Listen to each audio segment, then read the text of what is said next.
Tema yang saya mau seberangkan pada kesempatan ini adalah musuh Kristen dari luar dan dari dalam. Nah, itu tema pokok pikiran kita, musuh Kristen dari luar dan dari dalam. Kalau Bapak Ibu belajar sejarah gereja, istilah ini sangat familiar. Dia bilang Habib Ja'far baik, dia lebih hebat dari Tuhan Allah. Tuhan Allah ini tidak ada yang baik. Assalamualaikum warahmatullahi wabarakatuh. Berjumpa lagi dengan Jadi HMC ya, channel yang mengedukasi dan menghibur. Di kesempatan kali ini kita kembali akan melanjutkan melihat bagaimana pendeta Mel Atok nobar. Ya, pendeta Mel Atok di khotbahnya di gereja kemarin saat merayakan hari Paskah itu malah diisi dengan nobar. Nonton bareng beserta para jemaatnya, yaitu mereka menonton video Kodonditan bersama Ustadz Kainama yang membahas hari Paskah itu tidak cocok. Tidak cocok kalau dibilang hari kebangkitan Yesus. Yang lebih cocok adalah hari Yesus dibangkitkan. Kalau mau Alkitabiah. Jadi Kodondi ngomong itu sesuai dengan Alkitab. Karena di Alkitab dikatakan Allah yang membangkitkan Yesus. Yesus yang dibangkitkan oleh Allah. Artinya hari Yesus dibangkitkan Allah. Kalau mau lengkapnya. Kalau mau simpelnya, Yesus dibangkitkan. Jadi bukan Yesus bangkit ya teman-teman, tapi dibangkitkan. Itu yang disampaikan oleh Kodondi dan menjadi tontonan bagi para jemaat di gereja tempat Mel Atok khotbah. Itu video yang pertama. Bagi teman-teman yang belum tonton, silakan ditonton konten kita sebelum ini. Linknya saya taruh di bawah, supaya kalian lebih gampang mencarinya. Di deskripsi saya taruh. Terus, di hari yang sama, pendeta Mel Atok kembali melanjutkan tontonan berikutnya. Karena memang tema khotbah dari pendeta Mel Atok adalah para musuh Kristen. Dari dalam maupun dari luar. Dari luar jelas, Donditan, Ustadz Kainama, itu disebut sebagai musuh. Ya, musuh dari luar. Sedangkan musuh dari dalam adalah pendeta Brian ya. Brian Siawarta. Saya agak bingung gitu. Kenapa dia mengkategorikan orang sebagai musuh? Apa yang sudah dilakukan Brian sehingga dianggap musuh oleh pendeta Mel Atok? Kalau memang pengajaran dia sesat, pengajaran dia nggak sesuai, pengajaran dia berbeda dengan pemahaman kamu, bagaimana dengan Kristen-Kristen yang lain? Masih banyak itu di luar sana yang pemahamannya beda dengan pendeta Mel Atok. Pendeta Mel Atok adalah pendeta karismatik. Dia sama orang reform saja sudah beda. Dia sama Katolik sudah beda. Dia sudah beda juga dengan orang-orang Oneness, Unitarian, dan sebagainya. Belum lagi orang-orang yang mengaku Trinitas punya pengajaran berbeda. Contohnya siapa? Wadonat. Mengatakan Yudas masuk surga. Itu juga beda. Kenapa nggak dikatakan musuh? Ini yang mau saya tanya. Yang pertama ya, kenapa Anda nyatakan Brian musuh? Apa standar Anda? Seseorang itu dikategorikan musuh. Terus yang kedua, bukankah disebutkan, diajarkan oleh Yesus, kasihi musuhmu? Kasihi teman, bukan kasih mampus, bukan kasih hinaan, bukan kasih cacian, tapi mengasihi, mengasihi musuhmu. Apakah Mel Atok sudah melakukannya? Saya lihat tidak. Yang ada, mereka-mereka ini yang dia sebut sebagai musuh, dia maki-maki. Bahkan disebut hati mereka jahatlah dan sebagainya. Ini gimana nih? Anda pendeta mengajarkan firman Tuhan, tapi Anda bukan pelaksananya. Anda jago teorinya, tapi prakteknya mana? Prakteknya mana gitu? Bukankah disuruh mengasihi nih? Ya kasihilah mereka. Jadi, tolonglah pendeta Mel Atok ya. Tapi sebenarnya ya kita juga nggak bisa berharap banyak. Apa yang mau kita harapkan? Cuman bisa mereaksi. Cuman bisa ngoceh dengan video. Cuman bisa curhat dengan jemaat. Tapi nggak berani diskusi. Nggak berani berdebat dengan Kodondi. Masih lebih mending teman dia, yaitu Esra Soru. Esra Soru, walaupun sampai detik ini belum terjadi, minimal sudah berani bacot. Mengatakan menantang. Mengatakan siap untuk berdebat dengan Kodondi. Paling cepat bulan depan. Paling cepat ya, direncanakan habis Lebaran akan terjadi debat antara Kodondi dengan Esra Soru. Minimal sudah ada wacana. Kalau pendeta Mel Atok, belum. Belum ada, teman-teman. Kalau komplain luar biasa. Ya, komplain luar biasa. Oke, kita saksikan bagaimana nobar yang dilakukan oleh pendeta Mel Atok. Apakah akan banyak orang tercerahkan, tercerdaskan setelah dia memperlihatkan Kodondi, dia memperlihatkan pendeta Brian. Oke, kita saksikan dulu videonya. Seperti begitu. Jadi buat orang-orang ini kita doakan karena mereka gencar sekali. Padahal minta maaf, ngawurnya minta ampun. Sangat ngawur. Saya hanya salah satu hamba Tuhan yang menanggapi mereka. Saudara silakan nonton tanggapan dari hamba-hamba Tuhan lain. Sangat berkelas dan memang betul-betul membukakan bahwa mereka ini pembohong besar. Mereka ini penipu. Seperti itu. Ya, nah itu berkaitan dengan musuh dari luar. Tapi ada juga yang dari dalam. Dan dari dalam juga banyak yang sering kami tanggapi. Salah satunya adalah berikut ini. Ya kurang lebih videonya 4 menit. Kita simak baik-baik saudara Brian Siawarta yang memberikan pandangannya. Dia seperti memunculkan ajaran baru di Indonesia. Kalau tidak salah dia bernama Kristen Progresif. Perhatikan video Brian Siawarta. Bilang, gue percaya Habib Jafar itu anak Tuhan Yesus. I know from the first time. Bro, bagaimana lo mendengar statement itu? Gua anak cucu Nabi Muhammad sih, lo salah bro. Gue suka deh. Karena maksudnya anak tuh apa? Karena kan Yesus tidak menikah. Oh iya, kalau kita di Kristen kita Lu ngagetin bro barusan bro. Oh iya. Ada apa ini? iya enggak, kita di Kristen kan kita melihat Tuhan Lu itu sebagai pinjem duit Bapa. apa sih? Gini-gini. Enggak, udah dapat 50.000 dari anak. Maksud gue gini. Jadi anak maksudnya apa? Bro? Cara pikir Kristen progresif itu kita melihat semuanya dari lensa bahwa Tuhan adalah Bapa yang baik. Gua tidak yakin gua akan menyembah seorang Tuhan yang rela membiarkan seorang yang sangat baik dan mulia seperti Habib Jafar yang hidupnya baik banget bakal masuk neraka hanya karena dia tidak bilang gua percaya sama Yesus Kristus. Oke. Gua nggak percaya bahwa Tuhan itu tidak adil atau setega itu. Karena kita melihat Tuhan sebagai Bapa yang baik. Nggak mungkin orang kalau hidupnya udah baik, hanya karena dia tidak berdoa lipat tangan, hanya karena berdoanya itu sujud di lantai, hanya karena bajunya berbeda, hanya karena dia bacanya asyhadu bukan dibaptis, hanya karena hal-hal itu. Tapi sisanya hidupnya baik semua. Gua nggak bisa. Iya. Jadi baik, ini saudara Brian ini, dia pengikut di TikTok aja mungkin 1 juta lebih. Anda lihat model begini. Pendeta, pengikut 1 juta, lalu omong apa-apa tidak pakai firman, selalu bilang, saya rasa. Kan, padahal kita sudah mulai dengan omong apa-apa, ini kan firman. Perasaan saya dan bapak-bapak sekalian itu bukan ukuran. Kita tidak bisa percaya perasaan kita. Apa-apa firman, apa-apa firman, apa-apa firman. Dia rasa, selalu rasa. Gua rasa, iya kan?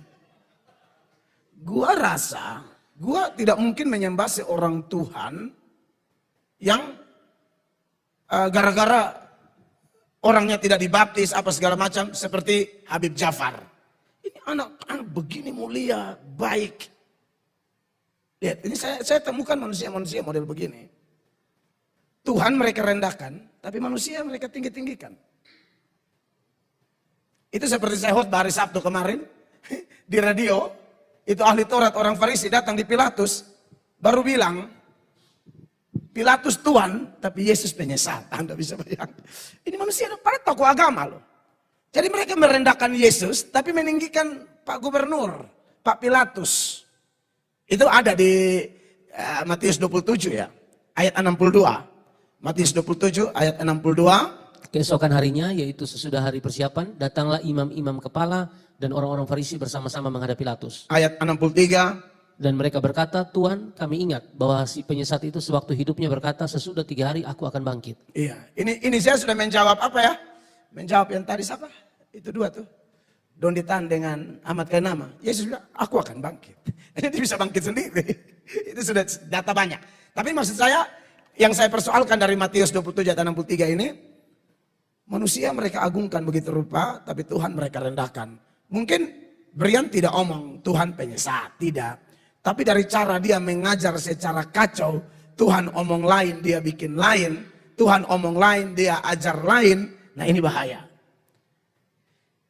Brian Siwarta dari seluruh video 4 menit lebih tadi itu, memang ini orang Kristen perasaan. Mereka menyebutnya Kristen progresif. Entah apa yang progresif. Kita boleh progres, Kristen boleh progres, karakter kita progres. Ya toh, rohani kita progres. Jangan progres sampai rubah kitab suci.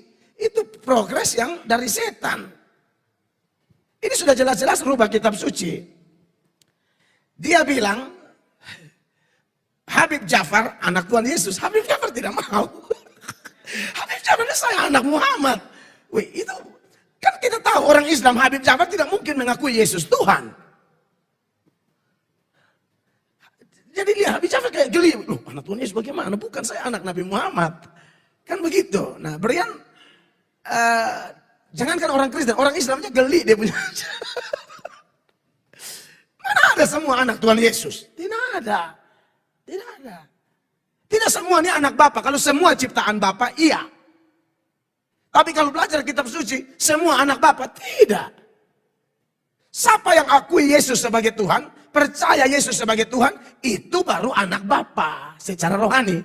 Kalau ciptaan, iya semua diciptakan. Bahkan setan pun diciptakan. Karena setan itu mantan malaikat. Bukan Tuhan cipta setan. Tuhan cipta malaikat, tapi malaikat memberontak jadi setan. Semua memang Tuhan yang cipta. Tapi kalau bicara konteks anak dalam hubungan dengan Tuhan Yesus, tidak bisa. Tidak bisa. Hanya orang yang percaya Tuhan Yesus, seturut Yohanes 1, ayatnya yang ke-12. Ini baru disebut anak Allah. Jadi Brian terlalu banyak pakai perasaan, jadi saya kasihan pengikutnya 1 juta itu Kristen progress. Progress bikin kacau Alkitab. Saking progresnya sampai bikin kacau firman Tuhan. Tidak ada ajaran firman Tuhan begitu. Baca ini ayat. Tetapi semua orang yang menerimanya diberinya kuasa supaya menjadi anak-anak Allah, yaitu mereka yang percaya dalam namanya. Iya, itu dalam nama Yesus. Siapa yang percaya dalam nama Yesus baru disebut anak Allah. Yang tidak percaya, anak setan. Makanya dalam Yohanes 8, mulai ayat 37, Yohanes 8 mulai ayat 37, Tuhan Yesus bilang begini. Aku tahu bahwa kamu adalah keturunan Abraham, tetapi kamu berusaha untuk membunuh aku karena firmanku tidak beroleh tempat di dalam kamu. 38. Apa yang kulihat pada Bapa, itulah yang kukatakan. Dan demikian juga kamu perbuat tentang apa yang kamu dengar dari Bapamu. Iya, 39. Jawab mereka kepadanya, Bapa kami ialah Abraham. Kata Yesus kepada mereka, jikalau sekiranya kamu anak-anak Abraham, tentulah kamu mengerjakan pekerjaan yang dikerjakan oleh Abraham. Terus, tetapi yang kamu kerjakan ialah berusaha membunuh aku. Aku seorang yang mengatakan kebenaran kepadamu, yaitu kebenaran yang kudengar dari Allah. Pekerjaan yang demikian tidak dikerjakan oleh Abraham. 41. Kamu mengerjakan pekerjaan bapamu sendiri. Jawab mereka, kami tidak dilahirkan dari zina. Bapa kami satu, yaitu Allah. Orang-orang ini dengan percaya diri bilang, Bapa kami satu, yaitu Allah. Padahal mereka benci Yesus. Tolak Yesus, tidak percaya Yesus sebagai Mesias. Apakah benar? Bapa mereka adalah Allah. 42. Kata Yesus kepada mereka, jikalau Allah adalah Bapamu, kamu akan mengasihi aku. Sebab aku keluar dan datang dari Allah. Dan aku datang bukan atas kehendakku sendiri, melainkan dialah yang mengutus aku. Iya. Terus? Apakah sebabnya kamu tidak mengerti bahasaku? Sebab kamu tidak dapat menangkap firmanku. Iya, kalian pembapa bukan Allah. Kalian pembapa setan. Perhatikan 44. Iblislah yang menjadi bapamu dan kamu ingin melakukan keinginan-keinginan bapamu. Ia adalah pembunuh manusia sejak semula dan tidak hidup dalam kebenaran. Sebab di dalam dia tidak ada kebenaran. Apabila ia berkata dusta, ia berkata atas kehendaknya sendiri. Sebab ia adalah pendusta dan bapa segala dusta. Iya, jadi ini saya memang menanggapi pandangan atau pengajaran dari Brian ya. Saya tidak sedang menyinggung Habib Jafar atau siapa, tidak. Tetapi konteksnya Brian ini sebagai pendeta.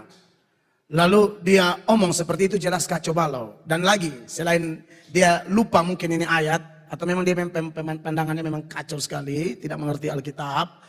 Tapi paksa diri jadi pengajar. Yang berikut adalah bahwa Brian Siwarta ini mengatakan bahwa tidak mungkin Habib Jafar sebaik ini, semulia ini, akan masuk neraka hanya gara-gara tidak percaya Yesus. Jadi sebenarnya dia mau bilang, tak usah percaya Yesus, tetap selamat asal baik. Nah, ini kan kacau. Ini bertentangan lagi dengan firman. Mana ada orang bisa selamat dengan perbuatan baik? Dia bilang Habib Ja'far baik. Dia lebih hebat dari Tuhan Allah. Tuhan Allah ini tidak ada yang baik. Jangankan Habib Ja'far. Dia pun menurut Kristen, dia juga tidak baik. Saya juga tidak baik. Bapak-bapak terkasih juga tidak baik. Kita semua orang tidak baik tanpa Yesus. Makanya Roma pasal 8 ayat 10, Roma 3 ayat 10 dan seterusnya. Ini jelas pandangan Bapa. Seperti ada tertulis tidak ada yang benar, seorang pun tidak. Itu pandangan Tuhan. Kok Brian bisa lebih hebat dari Tuhan Allah? Dia bisa menentukan orang baik, tidak baik. Ini bukti bahaya loh, pengajar, pengikut 1 jutaan lalu ajar orang tidak pakai firman. Gua rasa, gua bisa mati. Saudara bayangkan kalau gembala saudara tiap minggu khotbah, gua rasa. Saya yakin bubar ini gereja. Ini agama Kristen, ini bukan saya rasa, kok rasa-rasa. 11. Tidak ada seorang pun yang berakal budi, tidak ada seorang pun yang mencari Allah. Tidak ada. Ya. 12 lebih tajam. Semua orang telah menyeleweng, mereka semua tidak berguna, tidak ada yang berbuat baik, seorang pun tidak. Dia lupa firman Allah. Jadi menurut saya ini orang memang kalau Donditan dan Ahmad Kena masih kutip ayat. Walaupun penjelasannya salah. Tetapi mereka masih kutip ayat. Ini satu sudah tidak kutip ayat lagi. Omong sembarang-sembarang bikin kacau saja. Kutip ayat pun harus benar. Apalagi tidak kutip ayat. Dan kemudian penjelasannya bertentangan dengan firman. Ini jelas tidak bisa dibenarkan. Ya. Jadi tidak ada yang baik. Kalaupun ada yang baik. Tetap tidak bisa selamat dengan perbuatan baik. Roma pasal 3 lompat ke ayat 27. Jika demikian, apakah dasarnya untuk bermegah? Tidak ada. Berdasarkan apa? Berdasarkan perbuatan? Tidak, melainkan berdasarkan iman. 28. Karena kami yakin bahwa manusia dibenarkan karena iman dan bukan karena ia melakukan hukum Taurat. Iya. Jadi ini orang kita berdoa Tuhan tolong. Dia ini semangat sebenarnya. Semangat sekali. Dia suka sekali mengajar. Saya lihat di tanggapan. Dia ajar ini, ajar itu. Kacau semua. Saya kemana-mana, pasti orang tanya tentang dia. Pak, dia pendeta atau bukan? Saya bilang, katanya pendeta, tapi dari cara ajarnya tidak cocok jadi pendeta. Karena ajarannya tidak benar. Memang Kristen ini kita dua paket, ajaran dan perilaku. Kalau hanya perilaku tapi ajaran kacau, percuma. Ajaran benar tapi perilaku kacau juga percuma. Jadi dua-dua harus bagus. Begitu, ya. Saya tidak mau melebar kemana-mana soal dia izinkan orang bertato apa atau maksudnya dia welcome terhadap batato-batato itu masalah lain. Tapi masalah saya, kalau ajarannya sudah bermasalah, sulit perilaku benar. Karena apa yang menjadi doktrin seseorang itu yang menjadi gaya hidupnya dia. Sudut pandang itu mempengaruhi perilaku. Begitu.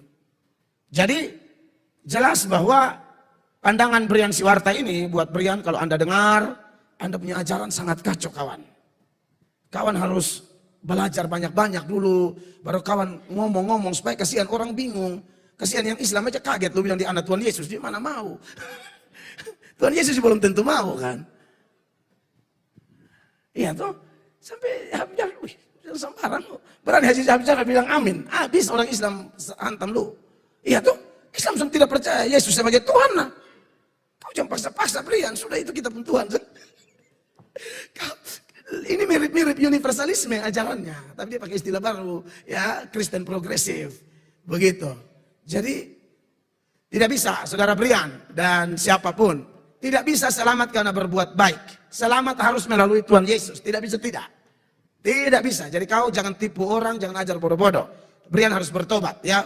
Saya tunjukkan lagi ayat supaya Brian ingat lagi ayat-ayat. Efesus 2, 8 dan 9.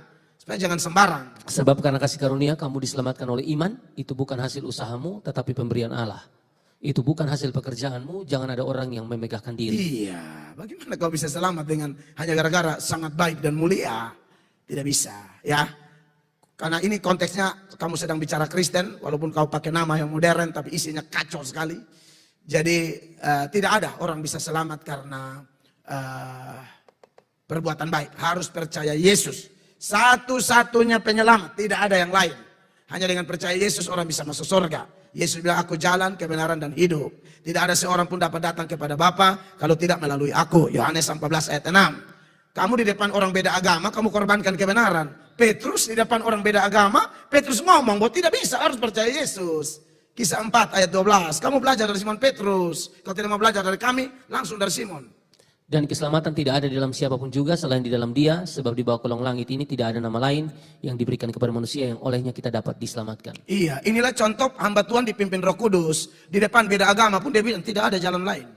Selamat hanya melalui Yesus. Dan saya sudah ngomong ini, bahwa Petrus ngomong ini di depan beda agama, bukan arogansi. Bukan, Petrus dipimpin Roh. Coba tarik ke atas dari ayat 8. Apa yang menyebabkan Petrus seberani itu? Kamu pengecut. Maka jawab Petrus penuh dengan Roh Kudus, hai pemimpin-pemimpin umat dan tua-tua. Maka jawab Yesus penuh dengan Roh Kudus, maka dia rentet terus sampai ayat 12. Ya, saya dengar kamu S1 apa S2 teologi ya. Petrus yang di ayat 12 itu dia dengan tegas toh, ayat 12 kembali lagi.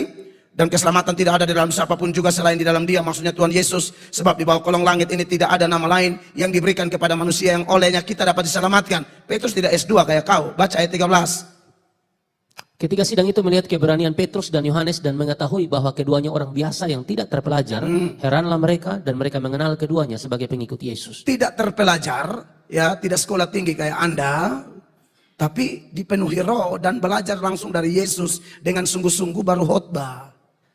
Saya jujur saya mencurigai Anda ini tidak mengenal Tuhan dengan benar.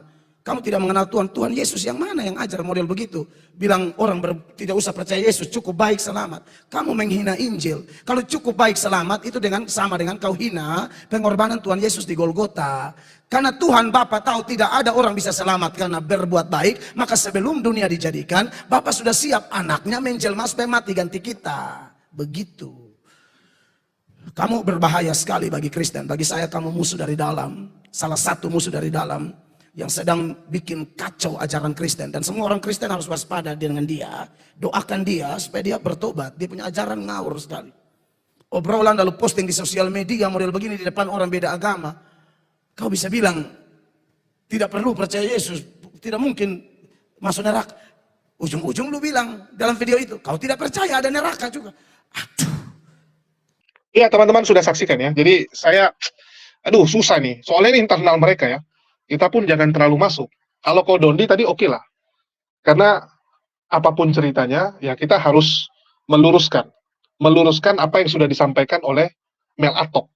Yang dia sebenarnya nggak ngerti tentang kekristenan. Menurut saya ya. Walaupun dia seorang pendeta, tetapi dia nggak ngerti. Buktinya dia comot ayat. Dia katakan Yesus membangkitkan dirinya sendiri juga. Karena tidak ada yang bisa merebut dari Yesus. Padahal itu tentang tugas yang diberikan oleh Allah kepada dia, kepada Yesus untuk mengembalakan domba. Tapi dia comot ayat tersebut. Tapi yang kali ini, karena dia mengkritisi Brian, ya kita nggak bisa masuk terlalu jauh. Cuman di sini saya ingin memberikan pandangan saja. Ya. Kalau teologinya saya rasa bukan hak saya. Ya, bukan hak saya, tetapi saya hanya memberikan pandangan-pandangan saya saja. Yang pertama, dia mengungkit bahwa Brian Syawarta ini sangat terkenal di TikTok, punya pengikut 1 juta. Mel Atok mempertanyakan, kok bisa ya pendeta model seperti ini, modelnya gini, bisa dapat pengikut yang begitu banyak? Halo? Ya dia keren Pak. Dia jago ngomong. Dia modern. Sehingga pengikutnya banyak. Kalau pendeta Mel Atok juga bisa membuat sensasi, ya mungkin banyak yang akan ikut Anda. Karena jumlah follower itu tidak menandakan intelektual. Saya setuju. Ya saya setuju gitu. Banyak orang-orang itu followernya besar karena kekonyolan dia. Karena sensasi yang dia buat. Banyak juga. Bukan melulu soal prestasi. Jadi kalau pendeta Mel Atok juga pengen, ya buatlah sensasi. Contohnya apa? Ya mungkin Anda hajar pendeta lain. Ya. Anda bidat-bidatkan pendeta lain. Nah, nanti kita bantu Pak. Dengan saya buat konten seperti ini, kan saya secara tidak langsung sudah berkontribusi. Memperkenalkan pendeta Mel Atok kepada banyak orang. Nanti banyak tuh follower Anda. Jadi nggak cocok lah Anda komplain kenapa dia banyak follower. Kalau nggak Anda beli follower aja lah. Kalau Anda nggak mau kalah, Anda beli follower. Tapi nggak ada gunanya juga Pak. Mau 10 juta follower, tapi kalau yang nonton nggak ada, ngapain? Betul tidak? Yang penting apa yang kita sampaikan, nyampai ke telinga orang-orang. Itu yang penting. Saya saja nggak pernah peduli subscriber. Mau yang subscribe cuma 1.000, 2.000, nggak apa-apa. Tidak masalah. Minimal udah inilah. masuk dalam daftar channel yang direkomendasikan oleh YouTube. Karena kalau sekarang terlalu kecil pun nggak direkomendasi sama YouTube. Contohnya channel kita, Mualaf Reaction ya. Bagi teman-teman yang belum subscribe, tolong di-subscribe channel kita, Mualaf Reaction. Saya taruh linknya di bawah juga. Nah, itu belum direkomendasi. Ya, karena followernya masih dikit. Ya, paling itu aja yang membedakan. Kalau saya sih nggak penting-penting amat, yang penting apa yang saya sampaikan ini nyampai di telinga orang, banyak yang nonton. Nggak di-subscribe juga nggak apa-apa. Tapi ada benarnya yang dibilang oleh Melatok. Ya, kalau benar, saya akan bilang benar. Dia bilang ini pendeta, tapi sedikit-dikit ya, yang dia bawa adalah gua rasa. Dikit-dikit ngomongnya gua rasa. Artinya dia menggunakan perasaan dia. Bukan menggunakan firman. Ngomong kok nggak pakai firman. Ini pendeta apaan? Nah, ini benar sih kalau yang ini. Dia tidak pede kalau saya lihat. Pendeta Brian tahu diri. Dia nggak mau seakan-akan dia ngomong mewakili Tuhan. Ini beda dengan pendeta-pendeta lain. Pendeta lain sedikit-dikit ngomong bawa firman. Seakan-akan apa yang dia sampaikan itu dari Tuhan. Nah, ini juga nggak bagus. Terlalu bawa nama Tuhan, seakan-akan apa yang Anda sampaikan itu dari Tuhan, itu juga bahaya. Jadi harus tengah-tengah. Kita lihat ya, banyak pendeta itu dikit-dikit ngomongnya, pesan Tuhan, bayarlah perpuluhan. Padahal Tuhan nggak pernah pesan. Itu pesan dia kan? Itu iklan dari dia, suruh jemaat bayar perpuluhan. Dia bilang Tuhan yang suruh. Tuhan suruh saya sampaikan kepada kalian. Kalian harus begini, kalian harus begitu. Loh, kok Tuhan pula dibawa-bawa lagi? Nah, itu juga nggak bagus. Itu juga nggak bagus. Bawa-bawa nama Tuhan, bawa-bawa firman. Nggak baik. Jadi harus tengah-tengah lah. Ya katakan ya, tidak katakan tidak. Pendeta Brian disebut sebagai pendeta yang merendahkan Tuhan, meninggikan manusia. Kalau ini kan pandangan pribadi dari Melatok. Nah, ini bukan firman Tuhan ya. Nggak ada firman Tuhan yang mengatakan Brian seperti itu. Ini pandangan Melatok. Sama kayak tadi kan. Gua rasa. Nah, ini Melatok rasa. Melatok rasa Brian orangnya seperti itu. Ya ini balik kepada penonton. Kalian lebih setuju yang mana? Di sini Kristen progresif disebut sebagai Kristen yang sesat. Karena mau mengubah kitab suci. Ini bahaya. Ini bahaya sekali ya. Terus dikatakan Habib Jafar aja geli. Dikatakan sebagai anak Allah. Nggak mau. Karena nggak semua manusia adalah anak Allah. Kalau diciptakan oleh Allah, yes, benar. Ini menurut Melatok. Dan saya setuju. Ya, saya setuju. Sekarang yang pantas dikatakan sebagai anak Allah siapa? Kan begitu. Siapa yang pantas? Teman-teman Kristen pasti akan bilang, oh kami loh, kami ini anak Allah. Anak Allah. Ya nggak apa-apa. Harusnya kalian bilang kalian anak Theos, jangan anak Allah. Kalau anak Allah kami marah. Ya, nggak boleh. Mohon maaf saya katakan ya. Jangan pernah teman-teman Kristen bilang kami anak Allah. Sejak kapan kalian jadi anak Allah? Nggak pernah. Kalian anak Theos, betul. Silakan cek teks aslinya. Teman-teman Kristen anak Theos, silakan. Tapi jangan bawa Allah. Allah nggak punya anak. Itu sudah penghinaan bagi agama kami. Itu sudah penghujatan kepada agama kami. Tiba-tiba Tuhan kami punya anak. Yesus saja difitnah sebagai anak Allah, kami marah. Kami bangkit. Apalagi kalian. Ini mau berapa banyak? Jadi bapak kalian itu sebenarnya siapa? Coba kalian pikirkan. Theos kah? Paulus kah? Atau siapa bapak kalian? Dan setahu saya Yesus juga nggak pernah mengajarkan. Menyembah dia, kalian jadi auto anak Allah. Nggak ada. Nggak ada syaratnya itu harus menyembah Yesus. Itu ngarang-ngarang sendiri. Tunjukkan ayatnya. Kan dibilang tadi kan, harus ngomong pakai ayat. Mana ayatnya gitu? Bukankah di Yohanes 8:44 dikatakan iblislah yang menjadi bapakmu? Yes, iblislah yang jadi bapakmu. Siapa iblis? Dan siapa yang menjadikan iblis sebagai bapak? Menurut saya ini Polikarpus dan laskar-laskarnya. Yang menuhankan Yesus dan mengikuti ajaran bapak-bapak. Ya, bapak-bapak apa? Bapak-bapak gereja. Menurut saya, mohon maaf saya katakan. Karena ini sudah menyimpang dari ajaran Yesus, menurut saya. Menurut iman muslim. Jadi jangan dibilang, oh itu kan menurut kamu, pakai kamu rasa gitu kan. Enggak. Menurut kacamata Islam, orang yang sudah menyembah Yesus, itu sudah menyimpang dari ajaran Allah.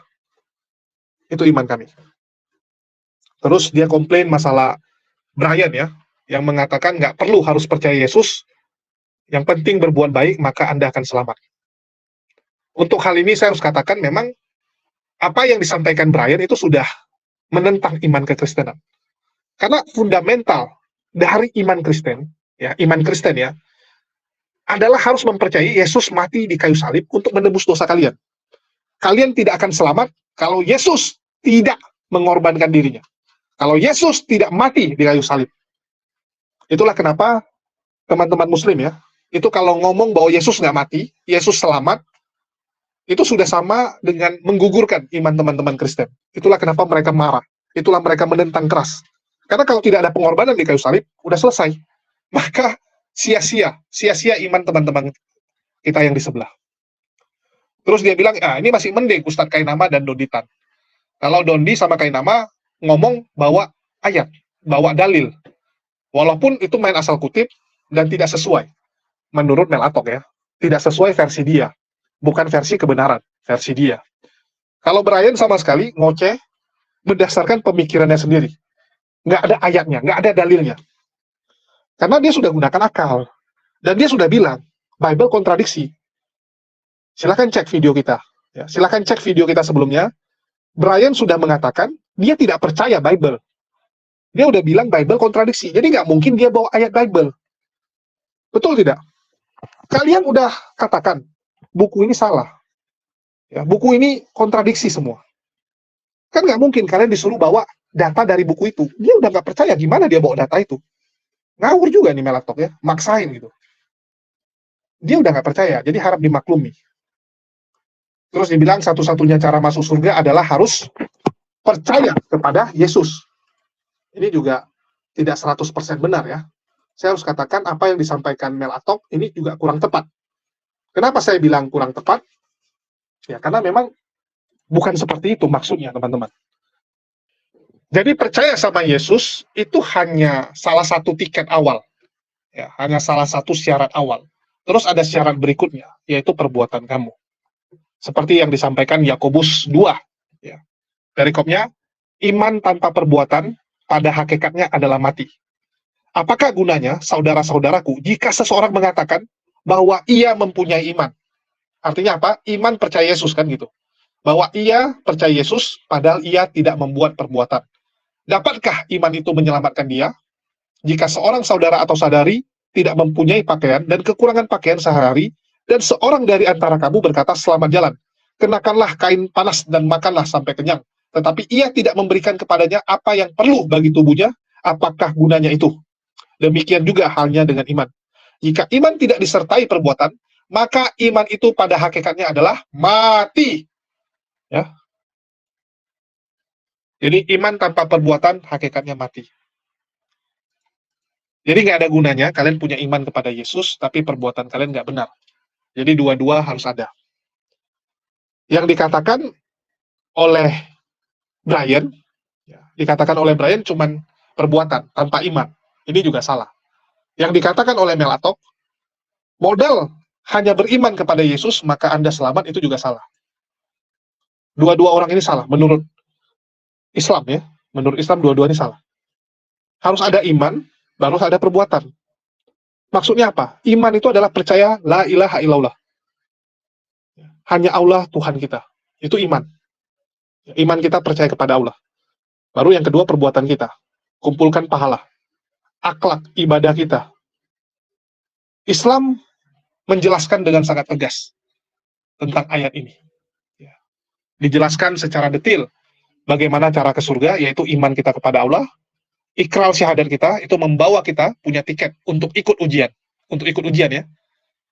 Sedangkan lulus atau tidak tergantung bagaimana kamu menjawab soal kamu.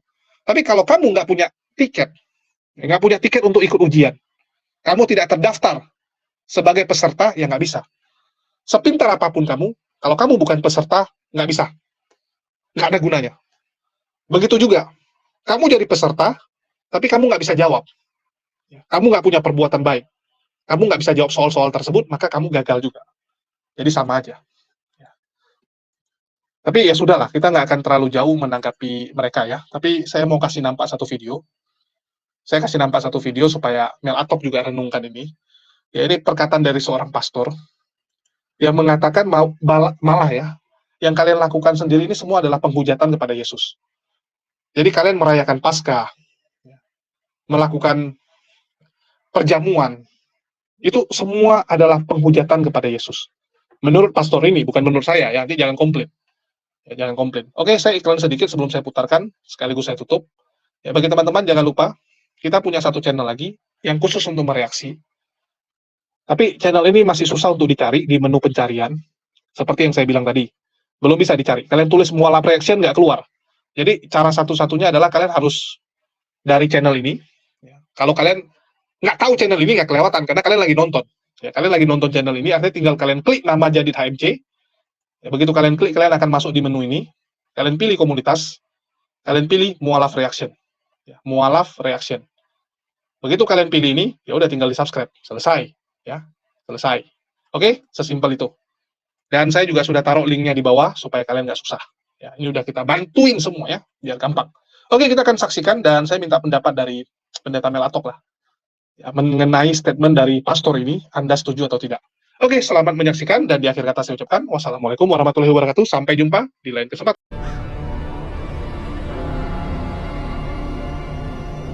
One of the central features of Roman Catholicism is the celebration of the Mass. It involves a consecrated wafer and wine, which Catholic doctrine teaches becomes the literal body and blood of Jesus Christ.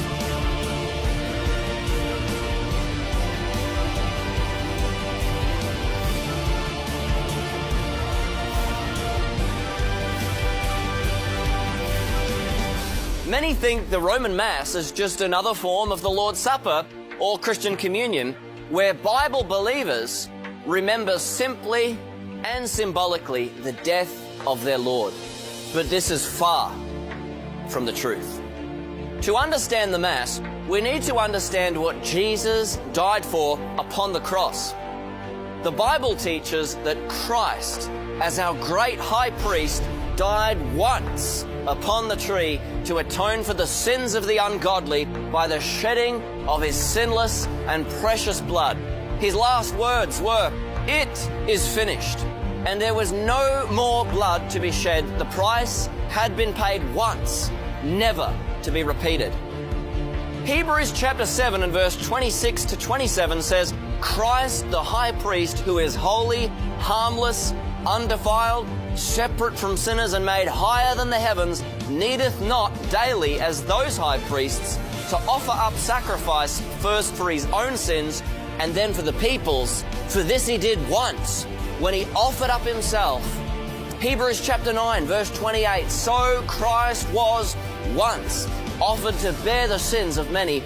And finally, 1 Peter chapter 3 and verse 18, for Christ also hath once suffered for sins, the just for the unjust, that he might bring us to God.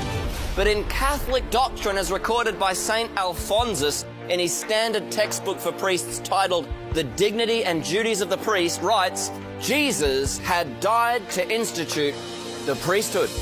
Had he not died, where should we find the victim that the priests of the new law now offer?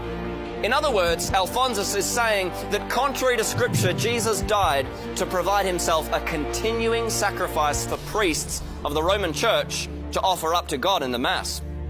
The Mass, then, is not an innocent celebration, but a blasphemous idolatry. A reenactment of Christ's sacrifice on the cross. This means that Jesus wasn't sacrificed once, as the Bible says, but is sacrificed over and over and over again every time the Mass is celebrated. This view of Christ dying to institute the Roman priesthood for the celebration of the Mass is blasphemous on two grounds. Firstly, it makes the priest equal to Christ, as the priest then has as much power to forgive sins as Jesus does. And secondly, it makes the priest greater than God himself. To quote St. Alphonsus, the priest may, in a certain manner, be called the creator of his creator.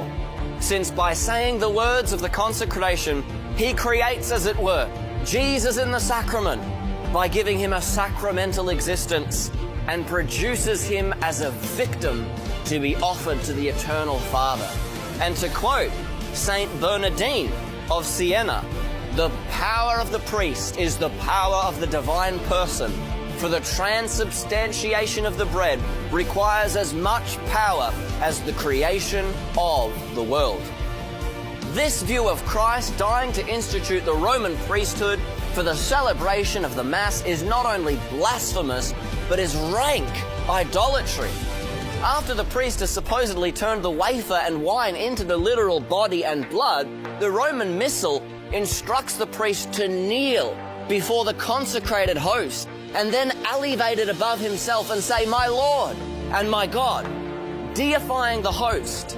Recipients of the host then must receive it kneeling, a posture of worship and of adoration. Is it any wonder then, when considering the Mass, that the 31st of the 39 articles of the faith of the Church of England sum up the Mass by saying that it consists of blasphemous fables and dangerous deceits, and that the Westminster Confession of Faith says that the Mass is abominably injurious to Christ's one and only sacrifice, the alone propitiation for all the sins of the elect.